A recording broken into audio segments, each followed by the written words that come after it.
Hello today and welcome to the first Liberia rabbit farm. On this channel I discuss basically about rabbit farming and the importance of urban agriculture initiative. My name is Boaka S. Taylor. In case you are new to this channel, I plead with you to please subscribe because there are a lot of great videos coming up on this channel. We got cross-section of local farmers that I'm interacting with. They'll be sharing their experience right here on this channel. That is people that are within my location. So please subscribe and don't forget to like as well. You can hit the bell there, the notification bell, whenever I put up a video or such kind so that you can be notified. Well, the topic for today on the discussion is the importance of rabbit urine and poop to crops. Yeah, as you can see, variety of crops in my background. We got cassava leaf here. We got other crops like bitter ball, eggplants, okra. All of the guys are right behind my back here. The value of the rabbit pee and the poop is what I'm about to run you through. So if you are new to this channel, please don't forget to subscribe. Don't forget to like as well. Well, rabbit is very prolific. They breed very faster. They give birth to so many kids. That's one aspect of the benefit for meat purposes. Rabbit is highly beneficial for meat purposes and then for even petting purposes. But that's just one aspect of the rabbit. The benefit of the rabbit is so long. Now let me bring you today to where we are put. That is the benefit of rabbit poop and urine to farming activities. Now maybe you will be in a location that you are facing some level of challenge as it relates to fertilizer or chemicals that scare away harmful insects from eating your crops. But then within that area or environment, there's somebody there farming rabbit. Now what you can do for yourself, you as a farmer, as a rabbit farmer, what you can do for yourself is to be able to create a system where you can differentiate the rabbit poop from that of the urine. How can you do that? You're going to put a system in place that you can collect your rabbit urine and you can as well collect your rabbit poop. You can save the both of them separately. Put the rabbit poop into a bag leg or a carton leg, and you put the rabbit pee into that is the urine. You can put it into a container leg. That is very good. That is very good for agriculture productivities. What makes it good? You can use the poop for fertilizer, that is manure purposes, and you can use the urine as a chemical to spray on your crops that will scare away harmful insects from eating your crops. Yeah, it works best. It's just that the way in which to go about the process of making it work best is what you got to stick to this video to the end so that you can see everything step by step. In case you are missing anything into this video, you can just reverse the video back and then you are going to get all of the thing I'm trying to tell you right here because I'm benefiting for it. I think you can see in the background, you can see how green those guys are here because I'm making my business to save my rabbit poop and urine, and at the end of the day I use it on the crops and we are doing pretty awesome. We even got corn growing up here. Now this is the benefit of the poop to the crops. The rabbit poop have the ability to make the crop very fresh and green. It not stop there. It can also make the pet bear enough fruits. So if you are growing crops that bear fruits, let we get pawpaw or tomatoes, let's just say yes, okra and a bitter ball, eggplant. When you are growing those kind of vegetables products, now the rabbit poop will help you a lot in terms of manuring those crops to grow very well. When you are even applying it more constantly, you will notice that there will be no need of you going to the supermarket or to the shop to buy the other chemicals that are there. You will not go there any longer because the result you need from that same chemical you're going to buy, you are even getting it in more abundantly by using the rabbit poop. Now, how to use the rabbit poop? I like to tell people when you take the poop from when you take the rabbit poop from the factory where they are breeding those rabbits, you don't just automatically apply it on the crops directly. You got to let it stay for like 3 days. I told you stick and stay to the video, because you just get one aspect of it. You got to get the finished part of it. Then you can be able to become successful in the process.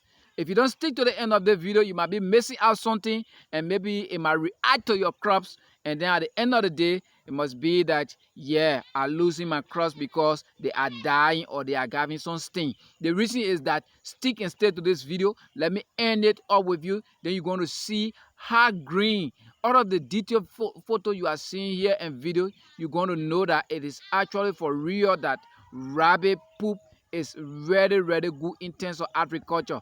Now, this is it.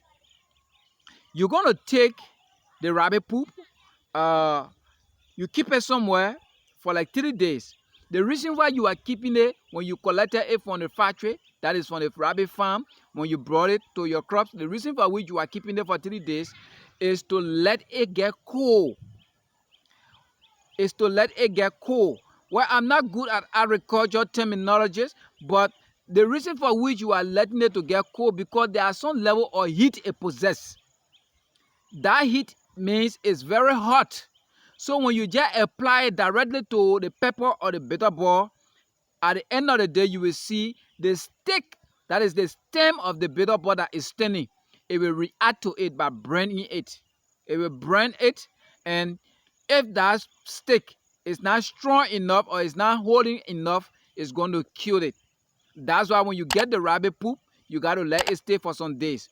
The next thing, after the 3 days of stay, you got to make sure that you have a little hole around the pepper stick or the bitter ball stick. I told you I'm not good at terminology in agriculture. I didn't do agriculture, as a matter of fact. I got some level of financial management discipline. Yeah, from childhood time, I'm so fond of planting. I love to see things growing that my own hand put to the soil and it's coming up.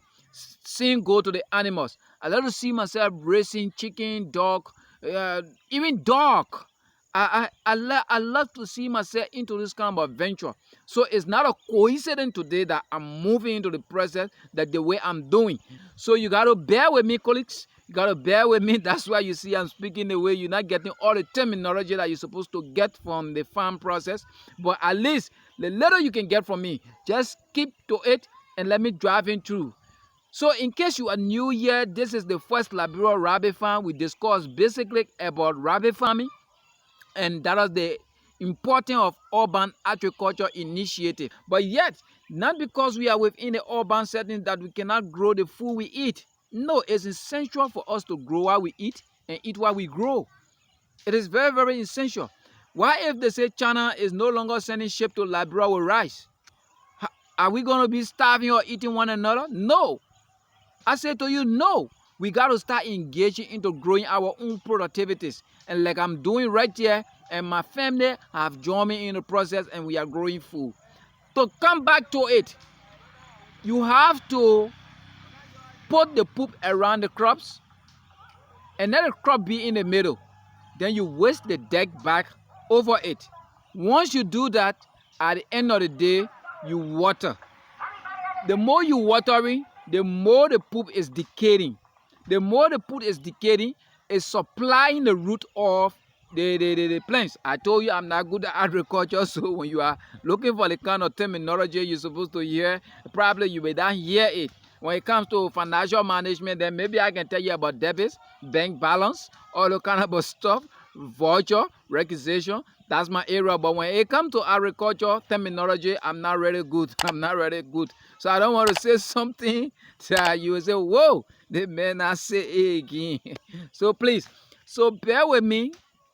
Let me just rush you through this. I'm so great about this because I'm seeing the benefit I'm getting from it, and I want you to benefit as well. So when you have that poop placed around your crops, the next thing you're going to do is to have a timeline system. Timeline system is to know when you apply the rabbit poop on your crops. That is, it can be tomatoes, it can be pepper, it can be bitter ball. You got to know when you apply it on the crops. And you got to start observing the crops. How is it reacting to the crops? You got to start observing the crops. So after some time, like maybe 1 week, you will start to see the changes within the crops. That is the stage of growing. Now when that crop is a pepper, the normal fruit it can give you when you don't use or when you use other fertilizer, the normal fruit it can give you. Now that you are using the rabbit manure on it, that is the poop, you will see it will multiply the fruit. The reason is that the rabbit poop is designed in a way that is meant to make the crops bear more fruit than usual. That's what it do. And now that comes to the rabbit urine. The rabbit urine will be used when your crops is showing some sign of stain or fungus, or let's just say insects that are eating your crops. That brings about the rabbit urine spraying on your crops. How you going to do it? You're going to get a spraying can that they spray crops with. You got to put the urine within that spraying can. I don't tell farmers, do not mix the urine up with H2O, that is water. Do not mix the urine up with water. The urine is always set for that purpose. The urine, apply the urine during the evening hour. When you are applying the urine, do not apply the urine to the young part of the growing plants. Do not apply the urine, because when the sun rays come out, it's going to react. At times it reacts. I'm a living witness of that. I experienced it. So you apply the urine during the evening hour. During the evening hour, like now, it is the evening hour here, it's after 5 going to 6. You apply the urine. Now, the dew that will fall in the night will also help to weaken its power. Even when day break, you will see when the sun rays up, it will not do any other thing, because you and I know there's a natural dew falling that provides some level of water on the plants. So the odor from that urine will scare away harmful insects that come to eat your crops. So I want to say thank you for watching. If this is your first time, don't forget to like this video. Don't forget to share in other social media platforms. That's the way I'm motivated to create more videos and even get on my feet to reach to other partners to share that experience with you right there on this channel.